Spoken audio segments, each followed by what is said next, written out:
મોરબીના વાવડી રોડ ઉપર રહેતા સતવારા દંપતીએ ધંધા માટે આપેલ રૂપિયા ભાગીદારો દ્વારા પચાવી પાડવામાં આવ્યા બાદ ધાક ધમકી આપવાનું શરૂ કરાતા ડરી ગયેલ દંપતીએ આપઘાતનો પ્રયાસ કરતા તેઓને સારવાર માટે હોસ્પિટલમાં ખસેડવામાં આવ્યા હતા.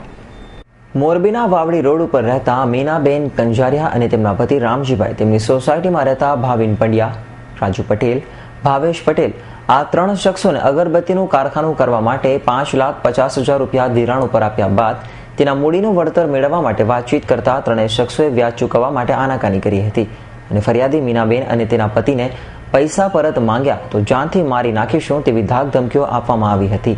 જે ધમકીઓથી ગભરાઈ ગયેલી ફરિયાદી મીનાબેને પોતાના ઘરે ફિનાઇલ પી જતા સારવાર માટે હોસ્પિટલમાં ખસેડવામાં આવ્યા હતા.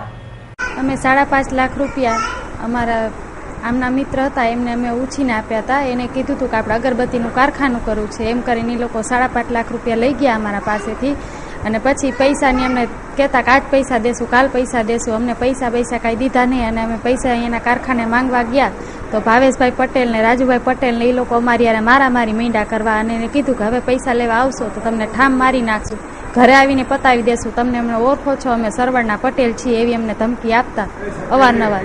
અને એ લોકોથી કંટાળીને એની ધમકીથી બીને જ મેં આ પગલું ભર્યું છે અને દવા પીધી છે કે તમારા ઘરવાળાને મારી નાખીશ.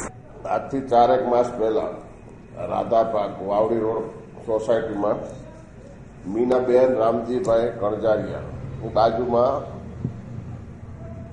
ભાવિન પળતના રાજુભાઈ 3 નામની વ્યક્તિઓ રહેવા આવી.